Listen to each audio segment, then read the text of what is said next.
Scooby-Dooby-Doo. It was a Wednesday night in the naked city where the streets pulsed with secrets and the neon buzzed like a guilty conscience. Frankie, a shadow in a fedora, leaned against a lamppost, his cigarette glowing like a lone firefly in the urban jungle. His eyes, sharp as a switchblade, scanned the alley where deals went sour and dreams got snuffed out. The dame he was tailing had vanished into the mist, her perfume still haunting the air, a cruel reminder of the trouble she'd bring. Frankie didn't trust her or anyone, but the weight of her gaze and the promise of answers kept him chasing ghosts in this concrete purgatory. Yes, that's right. It's Wednesday in the middle of the week, and the Jets had the day off. So we got to look for some things to talk about tonight on FSPN. Wednesday night in the Naked City, and no Jets practice. And as we all know, what's going on in the off season, the training camp so far for the Jets. Defense looking pretty good, especially the pass defense. The running game looking good. The offensive line looking good. One thing not looking so good, Justin Fields is passing, which is not encouraging because that's the one thing we were hoping to see some improvement from.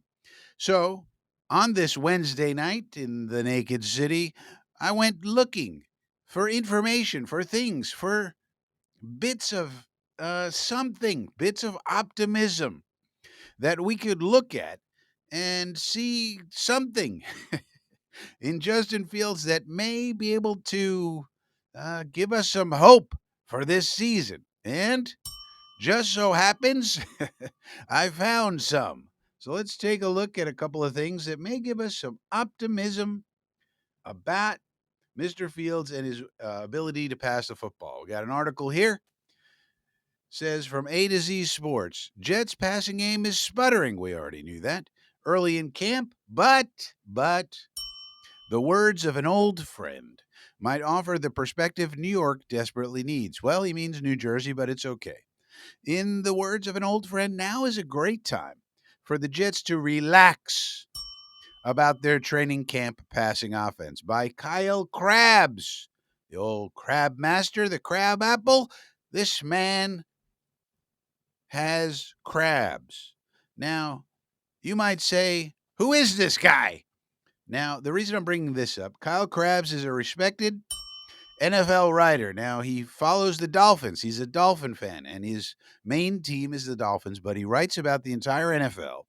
And he does it. He's written for many better publications than A to Z Sports. This is who he's writing for now. He also does Locked on Dolphins. He also does Locked on Scouting. This is a scouting guy. So a very respected, sort of independent guy that I trust. Okay. And it's the Dolphins. They're one of our AFC East rivals. And it goes through, it's been a rocky start and blah, blah, blah. In the words of an old friend, now is the time for Jets fans to relax, RELEAX. And they're normal, it says. Oh, so that's good. And again, this is a Dolphins guy. They're normal. Struggles are normal for now. Okay.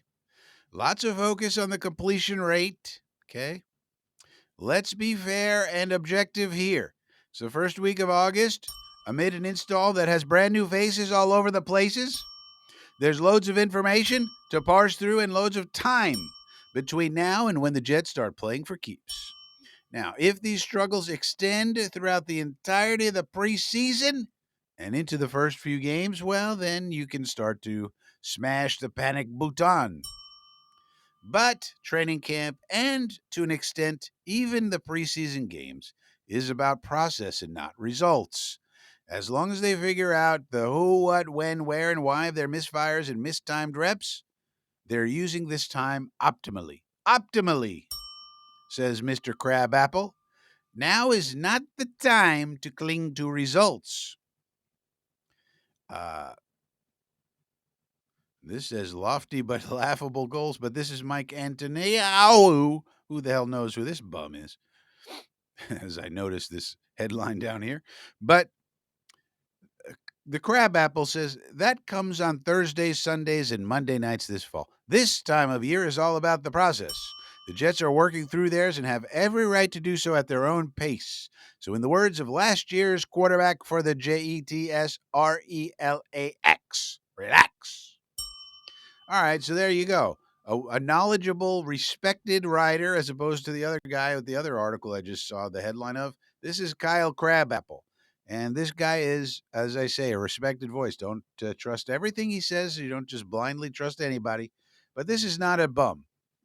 Kyle, Mr. Krabs. Now, why is he Kyle Krabs? I don't know. Maybe he's sleeping with all sorts of disgusting women down in the Miami Beach area. We don't know what he's doing and why he's called Kyle Krabs.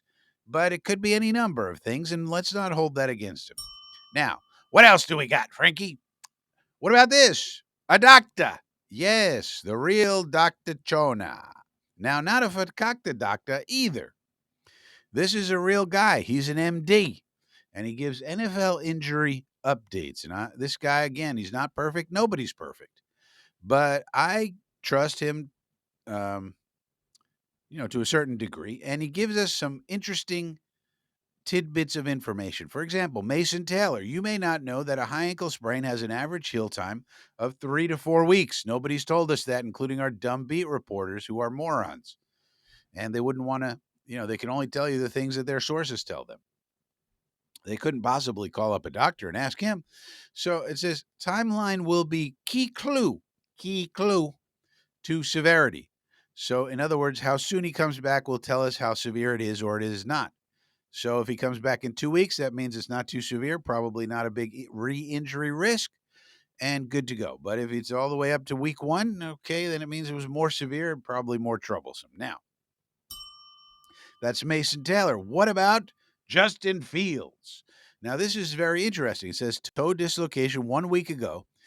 From a doctor's perspective, difficult to isolate struggling performance from this injury, as it likely affects push off for throwing and rushing, but likely healed by week 1. And then down here is old Aaron Rodgers, and it says the Achilles data says you get improvements from year 1 to year 2 after the surgery. So maybe some good news for Steelers fans, but nobody's really talking about this. Why is that? This man had a toe dislocation a week ago, came back quickly, and that's nice. But he's also still wearing a shoe that's one size too big so he's probably got some stuff in there to, let him practice. And nobody's talking about it. Why? Oh, no, he's terrible at throwing. Let's relax. Speaking of terrible at throwing, did you see this chart? You probably didn't. Put out by me. If you're not following me on X, I don't know what you're doing. I put out cool stuff. Check out this cool scatterplot I made.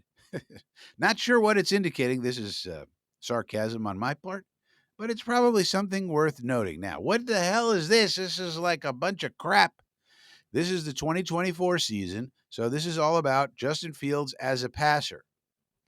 Now, you have an x-axis and a y-axis. Y-axis over here, x-axis over here. CPOE is your Y, completion percentage is your X. So the further to the right and up you are, so these players here are the best. People down here, according to these two stats, are the worst.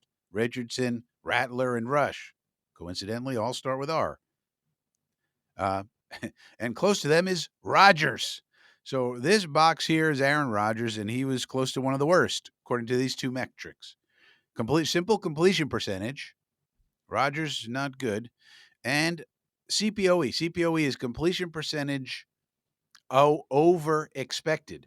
So how many completions did you have over expected, meaning how many difficult throws did you complete? And Justin Fields is this box here. So by both metrics, he was a better passer than Aaron Rodgers was last year, and better than O'Connell and Winston and Lawrence and Young and Williams, that's Caleb, and Will Levis and Prescott and Stafford and Josh Allen. Does that mean he's a better quarterback than all those people? No. But for people who think that Fields is just, uh, throwing 35, they think that he's the same thing as Anthony Richardson. He's not. At least he wasn't in 24. Now, the problem with this chart is this. I had to set it for 6 games started because not his fault. They pulled him after going 4-2 and having a point differential of plus 37. And the 2 games he lost were both by 3 points. In the infinite wisdom of Coach Tomlin, he took him out of there. So that's, you could say, well, wait a minute. All these other people played 16, 17 games, and Fields only started 6. So that's true. But there's no, I can't, that was his season. What do you want me to do? Excuse me. So, in other words, small sample size for Justin, okay. But still, if you're looking for promising things, and look, man, we're looking for promising things at this point. It's a Wednesday night in the naked city, man. And, we're sitting here and we're trying to watch Justin Fields and getting these stupid reports from, the beat reporters on he's only 15 out of 32 and whatever it is. And it makes you feel a little down. And then you got to start looking for the little pieces of information that can give you at least a little bit of optimism about young Justin Fields and what he might be able to do this year. So let me know what you think about all this in the comments section down below. Like and subscribe and share the video so we can grow the channel if you enjoy the Frankie content. And I will see you next time.